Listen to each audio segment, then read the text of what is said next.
You are here, working in this place. I worship you. I worship you. You are waymaker, miracle worker. Amados hermanos, buenos días. Hoy seguimos con esta serie de meditaciones acerca de la iglesia, pero como cada domingo hacemos un pequeño espacio para los anuncios que son importantes, porque como repito es el medio, este sermón dominical es el que llega a todos los campus de nuestra iglesia por cuestiones de comunicación y de facilidad que llegue a todos y cada uno de ustedes. Los invitamos, como siempre, a estar uniéndose a nuestras clases vía Zoom, ya que en ellos tenemos los tres elementos indispensables para seguir creciendo en amor y en fe como iglesia en esos momentos difíciles. En todas las clases y en todas las reuniones de afinidad tenemos las tres I's que hemos llamado. Tenemos interacción, tenemos instrucción y tenemos intercesión. Así es que te pido, me da gusto que cada semana se agregan más, se consolidan las clases y eso permite que estemos juntos en esta situación tan difícil. Y en esos momentos en que todavía es más incierto la cuestión del regreso por el recontagio y lo muy probable es que regresemos a guardarnos al menos en los eventos masivos. Se ve al menos hoy largo la posibilidad de regresar, lo cual ratifica que hemos hecho bien las cosas al fortalecer la manera en que lo estamos haciendo. Así es que te invitamos a que no faltes. Hemos estado buscando, puliendo este método, estamos llamándote, estamos persuadiendo a que lo hagas y eso será de gran bendición. A partir de este mes también tenemos algunos talleres ya, particularmente el taller de evangelismo que vamos a tener con un misionero de Central American Mission desde Guatemala para 40 personas que vamos a estar haciendo por invitación directa. Esto es, aquellos hermanos que están y han mostrado mayor fidelidad y que además participan en el programa de evangelismo. Así es que si eres de los invitados, serás de los que sacaste la rifa, el sorteo, y serás convidado a este taller. Los que no, entrarán en los demás talleres que serán programados. Es una cuestión de cupo por métrica que nos mide el expositor. Hemos estado predicando acerca de la iglesia. En primer lugar fue estudiar la iglesia como familia, porque nos da identidad, nos da pertenencia y nos da un sentido de propósito. Hablamos acerca de la iglesia como el cuerpo, porque nos da o nos revela la importancia de la unidad a través de la individualidad. Predicamos también acerca de cómo la iglesia predica la palabra de Dios, como para los que somos transformados, la Biblia es la palabra de Dios. Y el domingo pasado predicamos acerca del Evangelio de Jesús, las buenas nuevas de salvación. Cristo te ama, eres pecador, pero Cristo murió por ti en la cruz del Calvario. Recíbele en tu corazón y Él te da vida eterna y vida abundante en Cristo Jesús. Y hoy vamos a comenzar la quinta meditación, porque si predicamos del Evangelio de Jesús, tenemos que hablar acerca de quién es Jesús. Bueno, creo que si hay alguien o es un personaje que despierta pasión, animadversión, controversia, historia, y nadie puede negar que es el hombre o es la persona o es el nombre que más controversia ha causado en la historia de la humanidad. De hecho, la historia de la humanidad se divide en antes de Jesús y después de Jesús. Todo se mide en este mundo acerca de esta persona tan controvertida, porque si es tan controvertida es porque tiene algo que puede cambiar la vida de las personas. Se ha escrito muchísimos libros acerca de Jesús. Hay muchísimos expositores buenos y malos, detractores y adoradores como nosotros de Jesús. Pero ¿por qué no le preguntamos al mismo Jesús quién es Él, como lo hace la Escritura? Así es que te invito a que vayamos al Evangelio de Juan capítulo 14, versículo 6. Recuerda que el Evangelio quiere decir las buenas nuevas, las buenas noticias. Así es que hoy vamos a ver una buena noticia en el Evangelio de Juan capítulo 14, versículo 6. Si ya lo tienes en tus Biblias, aquí sí te gané porque ya la tenía abierta, pero está Mateo, Marcos, Lucas y Juan. Es bien fácil encontrarlo para ver quién declara a él mismo que es. Creo que es imposible encontrar a alguien que se declare a sí mismo lo que es, y él lo hace. Y dice así de la siguiente manera, y son los 3 puntos que vamos a ver el día de hoy. Jesús les dijo, yo soy el camino y la verdad y la vida, y nadie viene al Padre si no es por mí. Lo voy a repetir porque quiero que pongas cuidado en la cis. En la semántica castellana, el i es una conjunción. Si dijera o, sería una, otra y sería una disyunción. Pero cuando habla de i es una conjunción. Quiere decir que es una y otra y otra. Jesús les dijo, yo soy el camino y la verdad y la vida. Y nadie viene al Padre si no es por mí. Palabras claras, palabras con autoridad, palabras que no dejan lugar a nada más, una exclusividad absoluta acerca de quién es Él. Y eso se lo dijo porque como hoy, muchas preguntas, como hoy en su época también, le preguntaban, ¿quién eres tú? ¿Cuál es el camino verdadero? ¿Cuál es la verdad verdadera? Él dijo, yo soy el camino y la verdad y la vida. Y nadie llega al Padre si no es a través de mí. En primer lugar, vamos a ver qué es el camino. ¿Por qué dijo que Él es el camino? No dijo yo soy un camino. No dijo yo conozco el camino. No dijo yo te llevaré por el camino. Él dijo yo soy el camino. Ahora, ¿qué es un camino? El camino a veces nos imaginamos solamente una avenida, una carretera, una calle, una ruta, pero una ruta sin destino no tiene sentido. Cuando hablamos de camino es porque hay un lugar a donde llegar, hay un destino. El camino a dónde es lo que vamos a ver y sabemos claramente que un camino tiene un destino. Ahora, ¿por qué necesitamos un camino? Aquí ciertamente en este versículo 6 del capítulo 14 del Evangelio de Juan, el Señor nos está hablando acerca del camino al Padre que permite tener la comunión con Él, estar ante su presencia y poder disfrutar de todas sus bondades, de sus misericordias y de todos sus favores. Y en el último terno, de la gloria eterna o vida eterna en Cristo Jesús, en sus moradas celestiales. Hubo un tiempo en que la humanidad no necesitábamos de ese camino. Hubo un momento maravilloso cuando el hombre tenía una comunión directa e inmediata con Dios. No había separación entre el cielo y el hombre. No había distancia entre Dios y el hombre. No había separación entre nosotros. Y todos recordamos esa maravillosa historia que algunos dudan de ella, algunos ponen en cuestionamiento. Pero encontramos en el libro de Génesis capítulo 2, versículo 15 y en el libro de Génesis capítulo 3, versículo 8, que el Señor concedió la administración de todo lo creado a el hombre. Adán le dio por administración. Y le dio todo absolutamente lo creado para que él lo administrara, lo trabajara y él podía platicar y trabajar con él. Qué maravilloso eso, imagínate, dice la Escritura que Dios bajaba, caminaba, le preguntaba cómo había trabajado y todo, porque algunos piensan que en el Edén Adán no trabajaba, Adán sí trabajaba, la Biblia dice que el que no trabaja, que no come, pero disfrutaba lo que hacía, se gozaba con eso, pero lo más importante es que había una profunda comunión entre Dios y el hombre. ¿Te imaginas eso? Bajaba y platicaba con él. ¿Te imaginas tú platicar y hablar con Dios? Bueno, vamos a ver más adelante que eso es posible en Cristo Jesús. Pero, ¿qué fue entonces lo que generó esa separación entre Dios y el hombre?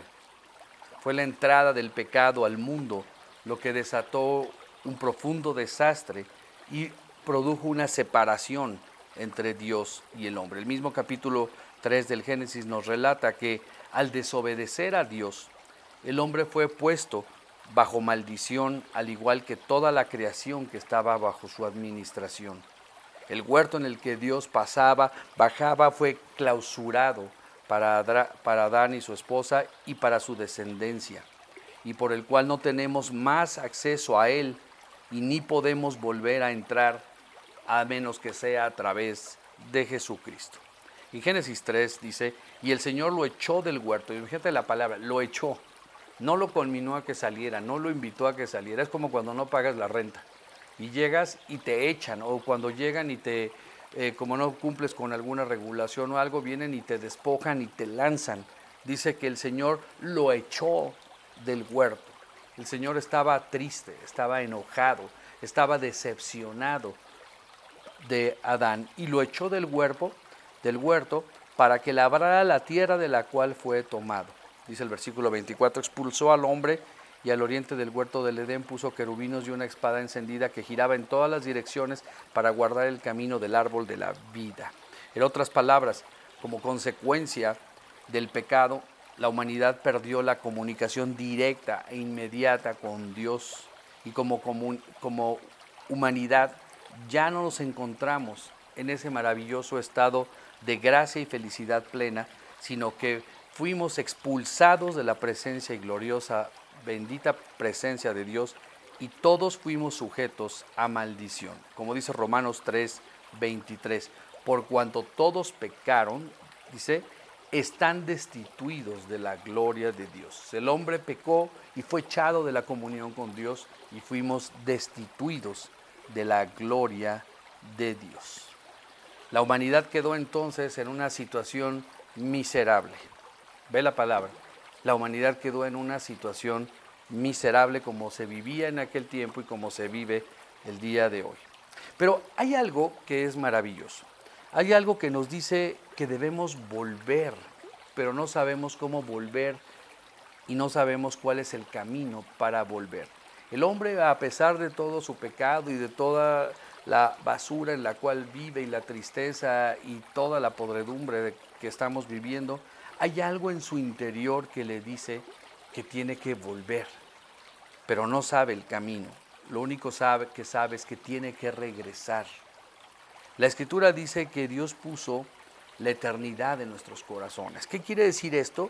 Que a pesar de que el hombre fue destituido de la gracia y cayó y se alejó y vive en la tristeza, en la pobreza y en la inmundicia, hay algo que le dice que tiene que regresar. Y eso no es por mérito de él, sino que Dios puso en su corazón la eternidad. Es decir, que nosotros tenemos la conciencia de que debe haber un Dios y que debe haber una necesidad de buscarlo para tener ese sentido de vida en este planeta.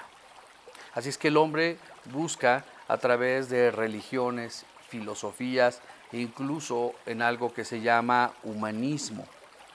En todo ser humano está la semilla de la religión, de la espiritualidad. La espiritualidad es parte de nosotros y la misma creación, hermanos, nos da testimonio de que hay un creador. En otras palabras, nadie puede negar que hay un sentimiento de que el hombre tiene que regresar a Dios. Lo revela nuestro corazón y lo revela la creación de Dios. En Romanos 1, 19 y 20, los invito para que lo vean. Este versículo es importante porque alguien puede decir, yo no creo en Dios, yo no necesito de Dios, Dios a mí no me importa, pero en realidad hay algo en su corazón que le dice, no seas mentiroso.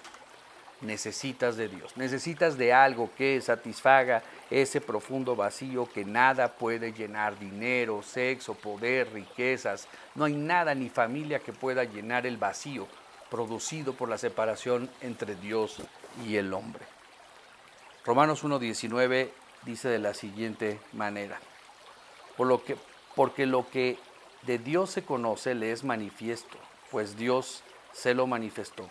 Porque las cosas invisibles de Él, su eterno poder y deidad, se hacen claramente visibles desde la creación del mundo, siendo entendido por medio de las cosas hechas, de modo que no tienen excusa. A pesar de la separación, a pesar de haber sido expulsado de la presencia de Dios en el corazón del hombre, hay algo que dice, tengo que regresar, pero no sabe cómo. La historia del hombre también se puede describir como la historia de la búsqueda del camino para volver a Dios, donde ha habido alguna forma de sociedad humana, por primitiva que parezca. Parece que ha habido también religiones o ritos, por primitiva que ésta sea. Y estas religiones humanas son una búsqueda desesperada del camino para llegar a Dios, pero sin poder llegar a descubrirlo de verdad. Son paliativos, son píldoras que disminuyen el dolor por la lejanía de Dios. Son caminos que intentan trazar, ir hacia el cielo sin poder despegar realmente de la tierra. Son pequeños saltos que son rápidamente traídos abajo por la gravedad emocional. La pregunta es, ¿cómo podríamos nosotros encontrar a Dios por nuestra propia cuenta? ¿Cómo podríamos lograr ganarnos el favor de Dios, de un Dios perfectamente bueno y santo, siendo nosotros pecadores y estando manchados por el pecado? ¿Qué podríamos darle desde nuestra miserable humanidad y de nuestra maldad que pudiera satisfacer sus demandas de justicia perfecta? El hombre le dio sacrificios de animales, le dio sacrificios de hombre, pero nada de eso puede satisfacer la gracia de Dios, ni nada de eso puede calmar el dolor del hombre natural. ¿Cómo podríamos nosotros, siendo tan limitados, finitos y morales, alcanzar al Dios que es alto, sublime y que habita en la gloria eterna? La única manera que pudiéramos volver a Dios es que Él mismo trazara el camino hacia nosotros. Cuando vas tú en una carretera y tomas una desviación pensando que este camino te llevará más rápido, pensando que este camino acortará la distancia, o pierdes simplemente de vista el camino y de repente te das cuenta que estás perdido, que es un tortuoso atajo sin pavimento que lastima tu corazón, te das cuenta que tienes que volver. Y la única forma de volver es encontrar un camino a la vía correcta. La única forma de que podemos volver a Dios es que Él mismo trace el camino para nosotros. Todo camino a Dios que surja de los hombres, de nosotros mismos, y que intente regresar a Dios será una senda torcida y truncada, y que nunca nos llevará de nuevo a nuestro destino. Será como la torre de Babel, que pretendió alzarse desde lo terrenal hasta el cielo, pero que al igual que esta historia bíblica, todos nuestros intentos por llegar a Dios a través de las religiones y las filosofías serán destrucción y confusión. Y a través de la historia del hombre hemos visto infinidad, n cantidad de religiones, de sectas, de adivinos y profetas que trazan o ordenan caminar a través de caminos falsos para regresar a Dios. Y que el hombre confiado en esos hombres se da cuenta al final del camino de esa senda falsa que no llegó a regresar a Dios. Pero ¿qué pasaría si el mismo camino se revela a sí mismo? ¿Qué pasaría si Dios revela hacia los hombres, si surge desde la perfección de Dios mismo y le da a conocer al hombre cuál es el camino verdadero, el camino apto para regresar con Él? Y es entonces cuando en su inmensa misericordia, eso es lo que hace, que determinó e hizo que Dios mismo, en medio de la oscuridad en la cual merecíamos quedarnos por nuestra rebelión, se nos reveló el camino para volver a Él. Y ese camino no es una forma de vivir, ni es una serie de ritos que practicar, ni es una institución a la cual pertenecer o una bendición que se deba comprar. El camino no es ninguna de estas cosas, sino que es una sola persona, Jesucristo, el eterno y el unigénito Hijo de Dios. Y podemos encontrar en Juan 1, del 1 al 4, esa revelación absoluta del primer evangelio de la Biblia maravillosa. Y me encantan estas palabras, no son autoritarias, pero sí tienen autoridad. Estas palabras llenas de exclusividad, estas palabras llenas de vida y de mensaje para el hombre. Cuando dice en el Evangelio de Juan, capítulo 1, versículo 1 y 4. Ve, después de escuchar esto, no puede haber alguna duda en aquellos que confiamos en que la palabra de Dios es la palabra de Dios mismo, así. Y dice así: en el principio era el verbo, y el verbo era con Dios, y el verbo era Dios. Este era en el principio con Dios. Todas las cosas por Él fueron hechas, y sin Él nada de lo que ha sido fue hecho. En él estaba la vida, y la vida era la luz de los hombres. No importa cuántas sectas traten de demostrar que Jesucristo no es Dios mismo, tratándolo de hacer como el Hijo de Dios, pero no es Dios, o hacer como un espíritu, o hacer como un profeta, pero no es Dios. Todas estas sectas son blasfemia, porque la Biblia revela que Jesucristo es Dios mismo. Y en Hechos capítulo 4, versículo 2 también podemos encontrar esta afirmación categórica acerca de Jesús. Ahora, ¿por qué tantas sectas y todo esto tratan de desvirtuar la Trinidad maravillosa de la persona de Jesucristo? Porque en la mente finita del hombre no puede caber esto. Hechos capítulo 4, versículo 12 dice la Escritura: y en ningún otro hay salvación, porque no hay otro nombre bajo el cielo dado a los hombres en el cual podemos ser salvos. Qué manera tan contundente de la Escritura de afirmar que solamente a través de Jesucristo hay salvación. Él es el camino para regresar a Dios. Y 1 Timoteo 2:5 dice: porque hay un solo Dios y un solo mediador entre Dios y los hombres, Jesucristo hombre. No olvidemos entonces, hermanos, que fue Jesucristo quien nos abrió el camino al Padre, y esto lo hizo entregando su propia vida por nosotros en la cruz para pagar el precio de nuestras rebeliones, de nuestro pecado. Jesucristo es el camino porque Él cumplió la condena que justamente merecíamos todos. La Biblia dice: porque la paga del pecado es la muerte. Fue un precio sustitutorio. Él pagó con su vida la muerte que merecíamos nosotros. Dice Hechos capítulo 10: hermanos, mediante la sangre de Jesús tenemos plena libertad para entrar en el lugar santísimo. Si tú lees la Escritura con cuidado en el Antiguo Testamento, el pueblo hebreo solamente podía una vez al año acudir al templo, y dentro del cual había una jerarquía de sacerdotes, y en el cual en la cúspide de ellos había el gran sumo sacerdote, que era el único que podía entrar al Santísimo, al lugar donde estaba Dios. Y él salía y el pueblo sacrificaba animales y tomaba el cordero, la sangre del cordero, seguía una serie de liturgia, de una serie de ritos, y luego entraba al Santísimo, y era el único que podía derramar la sangre sobre el arca donde estaba la ley de Dios, como una muestra de que la sangre de Jesús era la única que podía cumplir la ley que se encontraba dentro del arca. Y es algo parecido que el mundo quiere hacer. Quiere encontrar sustitutos para Jesucristo. Y si tú ves todas las religiones actuales, hay sacerdotes, hay gran sumos sacerdotes que quieren y desean la honra y el honor que solamente le corresponde a nuestro Señor Jesucristo. Y eso se llama blasfemia. Y cualquiera que no confía únicamente en Jesucristo es blasfemo, es anatema.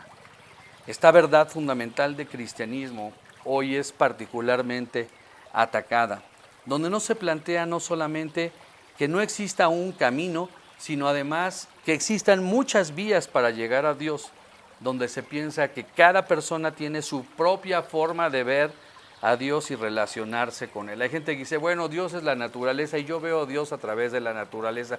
Bueno, yo veo a Dios a través del cielo, yo veo a través del conocimiento. Pero la Biblia dice que hay un solo camino, y es Jesucristo. El mundo no solamente trata de ver en su propia forma a Dios, sino también quiere tener diferentes formas de relacionarse con Él. En otras formas quiere ver otros caminos para llegar a Él, y que todas esas formas son válidas y legítimas. Y esto es incluso avalado por las religiones hoy en día. Cuando pensamos en la antigüedad, bueno, los aztecas que sacrificaban personas, bueno, es que ellos pensaban que era bueno. Y como ellos pensaran que era bueno y era sincero, entonces lo que hacían agradaba a Dios y por lo tanto también era salvo. La Biblia no dice eso. La Biblia dice que eso es blasfemia y que eso no llevaba al pueblo a Dios. El único camino que lleva a Dios es Jesucristo.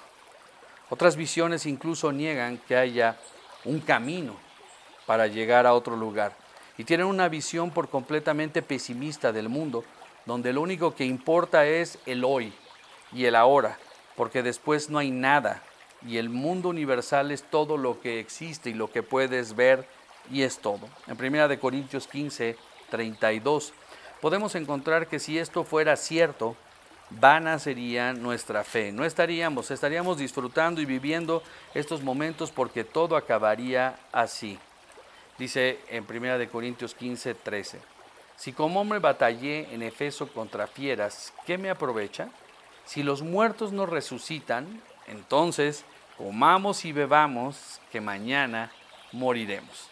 Si no pensáramos que hay vida eterna en Cristo Jesús, en vano sería nuestra fe. Si no hubiésemos creído que Cristo resucitó de entre los muertos, vana sería nuestra fe. Así es que, en medio de toda esta situación, debemos sostener con firmeza que Jesucristo es el único camino al Padre, que Él es el camino y que Él es el único mediador entre Dios y los hombres, a través de quien Dios nos habla y el único que nos puede llevar para encontrar reconciliación y gracia con Dios. Jesucristo es el camino. ¿Crees de verdad tú que Jesucristo es el camino? ¿O crees tú que hay otros caminos? ¿O crees que no hay camino? ¿Cuál de estas tres opciones tres? ¿Que Jesucristo es el camino? ¿Que hay otros caminos? ¿O que no hay caminos para regresar a Dios? Si no hay caminos para regresar a Dios, comamos y bebamos que mañana moriremos. Si crees que hay otros caminos, es blasfemia. Si crees que Él es el camino, llegarás a Dios a través de Jesucristo. La segunda parte del versículo que acabamos de leer dijo: yo soy el camino, y en segundo dijo: y la verdad. ¿Has oído un dicho que dice: bueno, cada quien tiene su propia verdad? Bueno, en términos de la Biblia eso no existe. Algo similar podemos encontrar cuando la palabra del Señor dice: yo soy la verdad. Fíjate, alguien ha dicho: es que decir eso suena bastante pretencioso. El cristianismo me suena pretencioso. El que alguien diga: yo soy la verdad, soy el único camino y soy la verdad, con toda la pena. Eso es lo que dice la Escritura. Y a Dios no le importa lo que los demás piensen. A Dios le importa lo que Él quiere que tú tengas y conozcas en tu corazón. Él dijo: yo soy la verdad. En el huerto del Edén, lo que hizo la serpiente fue negar que Dios fuera la verdad. O sea, ellos confiaban en Dios y les había dicho: no comas de esto, haz lo otro. Pero la serpiente, el ángel caído, puso duda en las palabras de Dios y sugirió que podía haber otra verdad, que pudiera haber otra alternativa, que tal vez las palabras de Dios no fueran correctas o las únicas. Comenzó con esa pregunta y terminó negando que las palabras de Dios fueran verdad, porque recuerdas que le dijo la serpiente a Eva: con que Dios te ha dicho, con que Dios te ha dicho. Tristemente fue seguido en esta perversión por Adán, quienes creyeron a la serpiente, y antes que a Dios, quien les había dado todo, le creyeron a ella. Y eso les valió para ser corrompidos hasta la médula. Quedaron bajo la maldición y fueron expulsados del huerto, perdiendo toda comunión directa con la verdad. Fíjate, simplemente les dijo: con que eso te dijo Dios. Metió la duda y ellos le creyeron. Hay una sola verdad, y es la verdad de Dios. El hombre creyó, aceptó la duda y se corrompió y cayó. Fueron expulsados del huerto, perdieron toda comunión directa con la verdad y el Señor ya no les hablaría directamente. Tenía que haber intercesión, tenía que haber alguien que les hablara, porque el hombre había caído. Dios es santo y Dios no puede tratar con el pecado.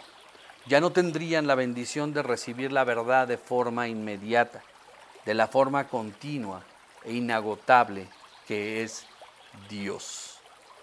Es como tú y yo. aquellos que hemos creído, tenemos comunicación directa con Dios a través de Jesucristo. Un día le recibimos en nuestro corazón, un día le entregamos nuestra vida y no tenemos que acudir a nadie para que confiese nuestros pecados, no tenemos que acudir a alguien para contarle lo más íntimo, sucio y pervertido de nuestras vidas, para que interceda por Dios. Tampoco tenemos que ir con alguien para que ponga un castigo meritorio para que podamos limpiar nuestras faltas. La sangre preciosa de Jesucristo derramada en la cruz del pecado, la misma sangre que el gran sumo sacerdote llevaba al Santísimo y derramaba en el propiciatorio, que cayera en el arca donde estaban las tablas de la ley, podía cumplir la ley y perdonar los pecados del pueblo, de igual manera que perdona nuestros pecados. Y como humanidad, no solo perdimos el acceso a la verdad, sino perdimos la capacidad de comprenderla espiritualmente y por consecuencia de obedecerla en nuestros corazones. Pero el hombre natural no percibe las cosas que son del Espíritu, como dice 1 Corintios 2:14. El hombre caído no puede entender la verdad de Dios y eso es natural. Alguna vez le estaba compartiendo la palabra a alguien que quería hacerlo, pero me decía, pero es que no le entiendo, es que no entiendo nada. Por supuesto, el hombre natural no entiende la palabra de Dios porque está lejos, no tiene esa capacidad de entender la palabra de Dios. Dice 1 Corintios 2:14, porque el hombre natural no percibe las cosas que son del Espíritu, porque para él son locura y no las puede entender porque se han de discernir espiritualmente. La palabra de Dios habla al corazón del hombre, pero el hombre perdió la capacidad de entender la verdad, de verla y comprenderla. Dice también Romanos 1, 18, 21, 23, porque la ira de Dios se revela desde el cielo contra toda impiedad e injusticia de los hombres que detienen la injusticia, la verdad. Pues habiendo conocido a Dios, fíjate, no le glorificaron como a Dios, ni le dieron gracias, sino que se envanecieron en sus propios razonamientos y su necio corazón fue entenebrecido. Profesando ser sabios, se hicieron necios y cambiaron la gloria del Dios incorruptible en semejanza de hombre corruptible, de aves, de cuadrúpedos y de reptiles. El hombre sin Dios es una miseria. El hombre sin Dios está perdido. Y si no crees, ve la historia del hombre y ve la situación actual. Hombres corruptos, mentirosos, ladrones, todo es lo mismo. Siempre son vanas mentiras, repeticiones, falsas, encubrimientos. Nada es verdad porque no conocen la verdad, ni la pueden entender, ni la pueden ver. En otras palabras, con la entrada del pecado a la humanidad, el hombre quedó incapaz de entender las palabras de Dios, de quien viene toda verdad y quien es en sí mismo la verdad. Fíjate nada más, no solamente de Él viene la verdad, sino Él es la verdad.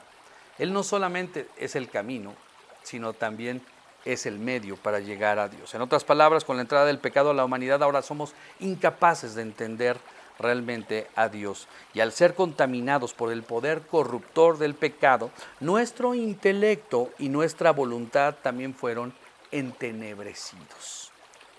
Y en su lugar queremos hacer nuestra propia voluntad. Luego del pecado, como humanidad, amamos la mentira. Vivimos en la mentira y estamos cautivos del engaño. Tú una mentira, repítela 1000 veces y te la llegas incluso tú a creer. La única forma de que conozcamos la verdad es que conozcamos a la verdad. Conocer la verdad es que Dios mismo se manifiesta a nosotros a través de Jesucristo. El ejemplo es como un ciego de nacimiento no puede descubrir la belleza de la puesta del sol, no puede descubrir a un hermoso césped ni a las flores maravillosas de la creación. La humanidad sin Cristo en su corazón no puede ver ni comprender la verdad, cuando dice que la verdad nos hace libres, pudiendo únicamente distinguir algunos destellos de luz o algunas sombras, pero no la realidad claramente manifestada en el Evangelio de Jesús, que habla acerca de sí mismo. Entonces necesitamos que Dios se apiade de nuestra condición miserable y nos ilumine con la verdad. Jesucristo es la verdad. Y eso fue lo que hizo al venir a nacer, a morir en esa cruz, al ser sepultado y resucitar con poder al tercer día. Dios no solo envió a un profeta que nos dijera la verdad o que nos mostrara lo verdadero, sino que haciéndose hombre nos envió a su propio Hijo, quien es su propia palabra, hecha hombre, es la palabra pura y perfecta de Dios que vino a habitar entre nosotros. Ese mismo Dios que dice Juan 1:14, que Él el principio era el verbo y el verbo era con Dios. Entonces, ninguno de nosotros, ni siquiera alguno de los ángeles podría decir, yo soy la verdad. Únicamente Jesucristo es el que puede decir, yo soy la verdad. Y Jesucristo puede afirmar con certeza, hermanos, que Él no solo predica o enseña lo verdadero, sino que Él es la verdad, porque efectivamente es la palabra de Dios hecha hombre, y en esa palabra no hay ni sombra de error. Es pura, perfecta, plena de sabiduría y de verdad. Y todo lo que clame ser verdadero en este mundo, entonces debe ajustarse al carácter y enseñanza de Cristo. De otra forma, no es verdadera. Somos y debemos ser cristocéntricos. Hay un ejemplo que yo uso mucho para explicar acerca de lo que es verdad y lo que es falso. Leí un artículo hace algunos años acerca de cómo en la Reserva Federal en los Estados Unidos enseñan a los que detectan billetes falsos para eliminarlos porque son muchos. El gran negocio, a pesar de todo, es un gran negocio la fabricación de billetes falsos. Es un gran negocio y se le ve la cara y es un negocio de miles de millones de dólares. Así es que hay toda una formación para gente profesional para determinar qué es falso y verdadero. Pero me sorprendió algo. A estos profesionales de la verdad no se les enseña a distinguir lo falso. Se les enseña a distinguir lo verdadero. En otras palabras, no les enseñan a distinguir los billetes falsos. Les enseñan a conocer los billetes verdaderos. Y hay una razón. Hay miles de billetes falsos de diferentes formas y maneras, unos con una, otros con otra, de diferentes formas, pero el billete verdadero tiene una cintilla que corre una sombra de agua que es inevitable. Así es que ellos no se molestan en ver que es falso, sino más bien se cuidan de conocer lo que es verdadero. A tus hijos no debes enseñarle lo que es malo, les debes enseñar lo que es verdadero. Les debes enseñar no lo que les hace daño de los alimentos, más bien enséñales los alimentos que les hacen bien. No les enseñes cuáles son las malas amistades, más bien enséñales cuáles son las buenas amistades. A tus hijos no les enseñes educación, cultura, moral, enséñales la palabra de Dios. Busquemos lo verdadero y no nos preocupemos por lo que no es verdadero. Este punto fundamental del cristianismo también es especialmente atacado hoy, donde es frecuente escuchar que cada uno tiene su propia verdad, lo que equivale a negar la existencia de la verdad. Y este es un ataque frontal directamente a la persona de Jesucristo, ya que Él ha declarado personalmente ser la verdad. Por lo tanto, debemos rechazar con toda nuestra fuerza, con toda nuestra mente y con todo nuestro corazón,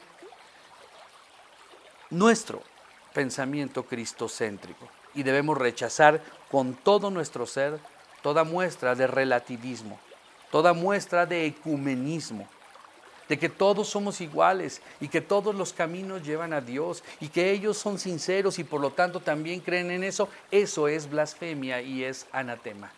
Jesucristo es el camino y la verdad, y todo lo que no se ha hecho y sea esto es anatema.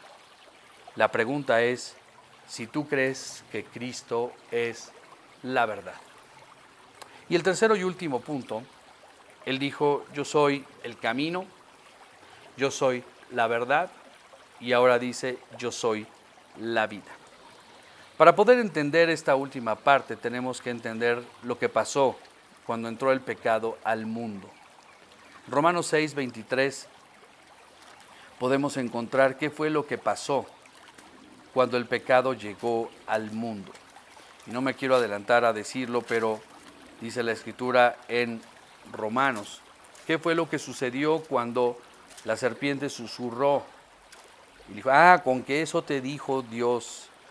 ¿Qué pasó cuando ellos desobedecieron y rompieron esa comunión con Dios? Romanos 6:23 dice así, porque la paga del pecado, el desobedecer a Dios, el apartarse del camino, el no escuchar la verdad, porque la paga del pecado es muerte. Y no se refiere a la muerte física, sino a la muerte espiritual. Mas la dádiva de Dios es vida eterna en Cristo Jesús, Señor nuestro. La Escritura nos dice claramente, la paga del pecado es muerte. Y hay algunos que dicen, bueno, es que ¿cómo puede haber un Dios que dice que es un Dios de amor y condenar a la muerte eterna a los que se apartan de Él? Dios quiere que todo mundo sea salvo. Cuando murió en la cruz del Calvario, Él dio su sangre para que todo el mundo fuere salvo. Y Él desea que todo el mundo sea salvo. Ve lo que dice Juan 3:16.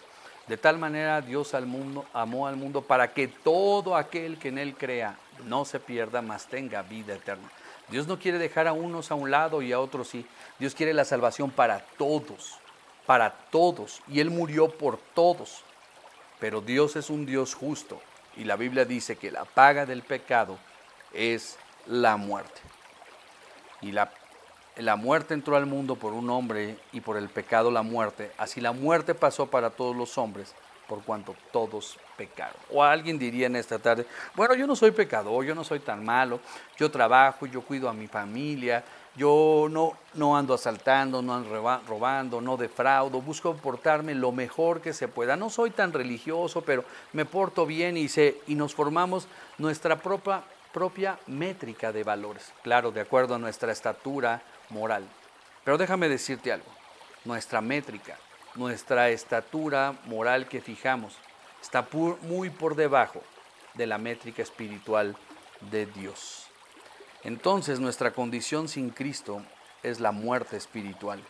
No solamente enfermos, escucha, no solamente dañados, no solamente debilitados. Sin Cristo estás muerto espiritualmente. Pueden parecer palabras muy duras, pueden parecer palabras muy fuertes, pero eso es lo que dice la Escritura.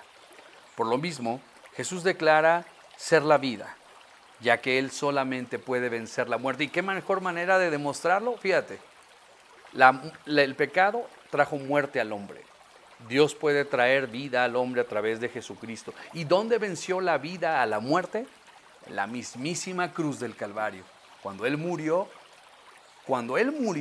en ese momento se dio la victoria sobre la muerte, resucitando con poder y gloria para liberarnos del sepulcro de nuestras pasiones, de nuestros pecados, de nuestras lujurias. Efesios 2:1 dice, y Él les dio vida a ustedes que estaban muertos a causa de sus delitos y sus pecados. No estábamos muertos por otra razón, sino por nuestras propias decisiones. Un día tú, a cierta edad de tu vida, en pleno uso y facultades de ese maravilloso regalo que Dios da al hombre, que se libre albedrío, decidiste hacer lo bueno o lo malo, decidiste tomar tus propias decisiones. Como el hombre original dijo un día, ya estoy cansado de escuchar a Dios. Tal vez haya otras opciones, tal vez haya otros caminos, tal vez no es tan rudo como Él dice, yo soy la única forma. Y decidiste tomar decisiones. Mira, cuando llegas a un punto de crecer como ser humano, incluso como creyente, es cuando reconoces que la mayoría de tus problemas, la mayoría de tus aflicciones son producto de tus propias decisiones. Y cuando llegas a esa posición y dejas de victimizarte, de culpar a otros y de culpar a Dios de tu falta de propósito, sentido en la vida, y reconoces que es por tu pecado, es en ese momento cuando tu mente se abre clara para poder comprender que eres pecador y que necesitas ser salvado por aquel que te puede mostrar el camino a Dios. Ninguna persona puede decir que está fuera de esta realidad. seas hombre o mujer, seas, como ahora se dice, liberal, conservador, rico, pobre, chairo, fifí. Y qué triste, hermanos, que en este país, que siempre fuimos una nación que a pesar de todo, de mucha corrupción y todo, siempre había valores, siempre había un nacionalismo, algo que nos unía como mexicanos, que llegue alguien tan perverso, tan malvado, tan fuera de lleno y falta de amor, a dividir a una nación como la que tenemos ahora. Hoy se habla en este país de pobres, ricos, liberales, conservadores, cuando en este país somos mexicanos y donde la armonía, la unión es lo único que puede sacar este país. Pero bien sabe el enemigo, bien sabe Satanás cuando dice que divide y vencerás. En este mundo ahora se habla de judíos, de gentiles, de ancianos, pobres, todo lo demás. Y es cierto, ante el Señor todos estamos muertos en nuestros delitos y pecados y necesitados de salvación, gracia y perdón, sin importar qué o qué seas o la categoría que te ponga. Todos sin excepción necesitamos a Cristo para que nos dé vida. Nadie podrá decir que encontró vida en otra fuente o que encontró otro lugar u otro medio para el cual recibir la vida y la bendición eterna. Solo en Cristo, únicamente en Él, está la vida, porque Él es la vida. Me encanta esto. Fíjate, déjame rezar. Solo en Cristo, únicamente en Cristo, en Él está la vida, por una razón, porque Él es la vida. Así como Él te lleva de regreso a Cristo, Él es el camino. Así como Él te muestra la verdad, Él es la verdad. Así como Él te da vida porque Él es la vida. Entonces, la vida entonces no se alcanza siguiendo una serie de ritos, purificamientos, lavamientos o siguiendo tales o cuales reglas o religiones. No por méritos propios, sino y únicamente conociendo personalmente a Jesucristo en tu corazón, entregándole tu vida, reconociendo tu pecado, pidiéndole perdón y pidiéndole que te reconcilie con el Padre. Juan 10:10 dijo: yo soy la vida, y quien declaró a sí mismo: yo he venido para que tengan vida y la tengan en abundancia. Todos nosotros podemos decir yo estoy vivo, pero ninguno puede afirmar yo soy la vida. Solo Dios puede decir que tiene la vida en sí mismo. Y todo ser creado toma su vida del Creador, pero el Creador tiene vida en Él mismo. Y eso es también lo que dice Cristo. En Juan 1:4 dice: y en Él estaba la vida. Cristo es la causa, la fuente, el principio de toda vida. Y todo el universo, ve esas maravillosas palabras, todo el universo debe a Él su existencia. Y tú y yo existimos porque Él nos dio vida, Él nos dio existencia y Él sostiene la vida en nosotros. Si hay aliento de vida en ti, si en este momento estás respirando, si tu corazón está latiendo, es porque Cristo Jesús lo sostiene. Él es la vida. Por lo mismo nuestras vidas deben honrarlo y glorificarlo a Él como nuestro Creador y el dador de la vida. Cada vez que nos demos cuenta de que estamos respirando, cada vez que abras los ojos un nuevo día, cada vez que pongamos nuestra mano en nuestro pecho y sintamos el latir de nuestro corazón, debemos recordar que Él es quien nos dio la vida y la sostiene en sus manos. ¿Crees verdaderamente que Cristo es la vida?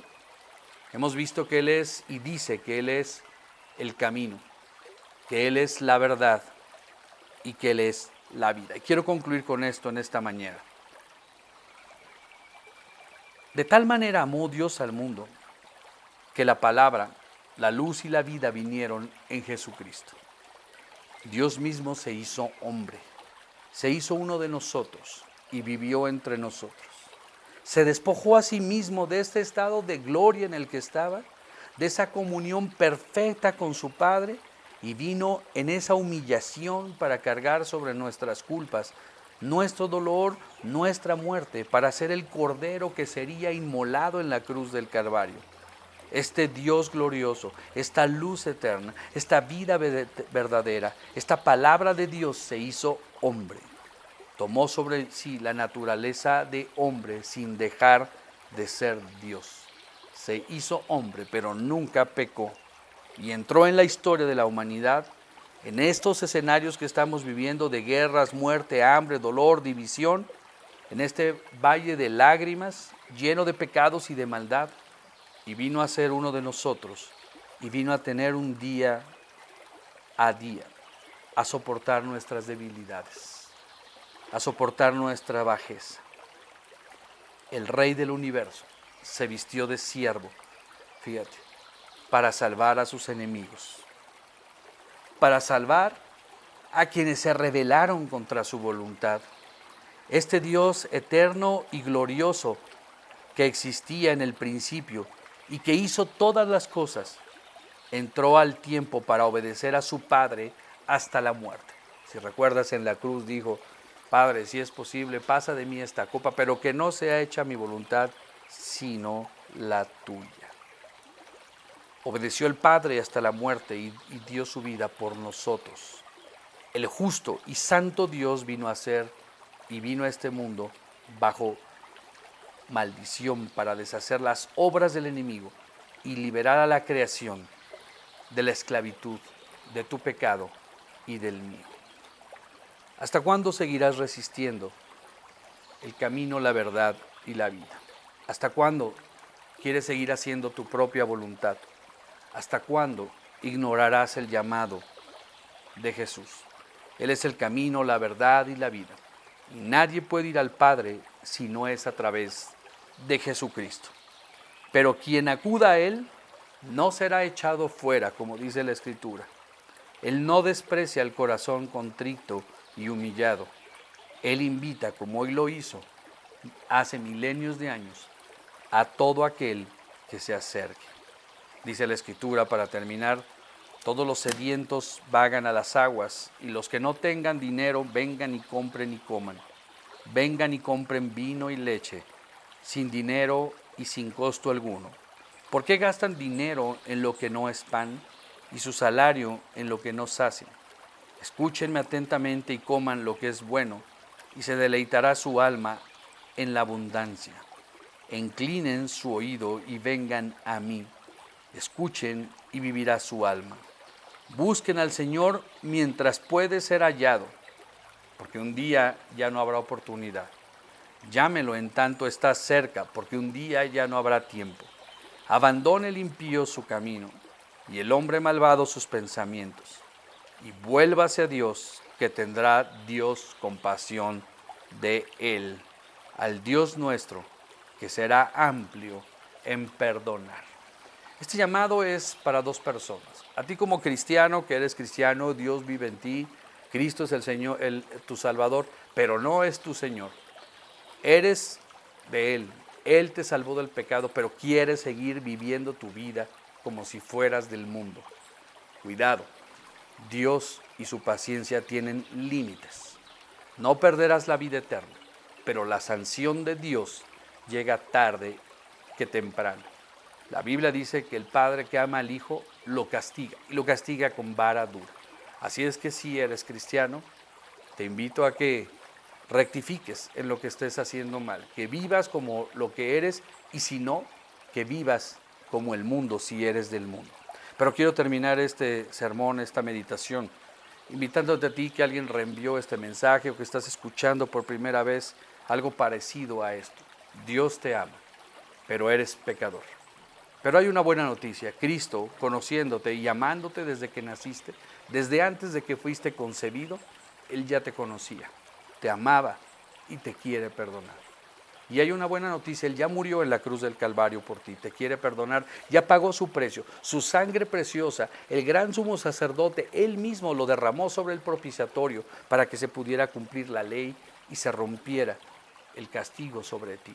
La paga del pecado es muerte, mas la dádiva de Dios es vida eterna en Cristo Jesús. Si puedes creer que Dios te ama, que eres pecador, pero crees de todo corazón que Él murió por ti en la cruz, resucitó con poder para darte gloria y vida eterna en Jesús y vida abundante, como dice Juan 10, y le recibes en tu corazón, le aceptas como Señor y como Salvador, Él puede ser el camino, la verdad y la vida en ti, en tu familia y en todos los que te rodean. Cree en el Señor Jesucristo y serás salvo tú y toda tu casa. Si crees esto, haz eso en tu corazón. Dile, creo en ti, reconozco que soy pecador. Tal vez no eres un bandido, asesino, ladrón, pero el mayor pecado del hombre es vivir por tu propia cuenta. El haber creído, pensado que había otras maneras de adorar a Dios, que había otros caminos de llegar a Dios. Y tal vez eres sincero y lo haces, pero hoy te has dado cuenta que la Biblia es contundente, solo a través de Jesucristo. Y no hay nada que sea Él. Y cualquier otra cosa que obstruya, sustituta o ayude o pretenda ayudar es anatema, solamente a través de Jesucristo. Padre, te alabamos en esta mañana, y los que somos creyentes, aquellos que reconocemos que un día pecamos, que un día nos apartamos de ti y caímos en desgracia espiritual y muerte, un día reconociendo nuestro pecado, te aceptamos en nuestro corazón, nos perdonaste, nos limpiaste, nos restauraste y nos levantaste. Te agradecemos por eso y estamos conscientes y seguros que tenemos vida eterna en Cristo Jesús y vida abundante, como dice Juan 10:10. Y te pedimos por aquellos que escuchan este mensaje por primera ocasión, por aquellos que pensaban o piensan que hay otras maneras, hay otras formas, y que a través de este sermón han comprendido que solamente a través de Jesucristo hay salvación, que solamente a través de Jesucristo hay vida eterna y vida abundante, que hoy puedan recibirte en tu corazón. Y si tú has entendido esto y has hecho esta oración, el Señor ha entrado en ti. Pídele que entre a tu corazón, que te perdone y que seas el Señor de tu vida hoy y siempre. Y desde este momento podrías quedar sellado por su presencia para siempre y para siempre. Padre, nos despedimos de este momento, mas no de tu gracia, y te pedimos que nos podamos reunir próximamente. No sabemos cuándo, pero anhelamos hacerlo. Así es que nos despedimos, Señor, en estos momentos, en el nombre de nuestro Señor Jesucristo, el único digno de toda honra, gloria, imperio y poder por los siglos de los siglos. Amén. Muchas gracias, hermanos. Hemos terminado este quinto sermón acerca de la iglesia. Seguimos en contacto. No dejes de asistir a tus clases. Sé fiel mayordomo de todas las cosas que Dios te ha dado y que el Señor de toda gracia nos lleve en esta semana. Amén. Waymaker, miracle worker, promise keeper, light in the darkness, my God.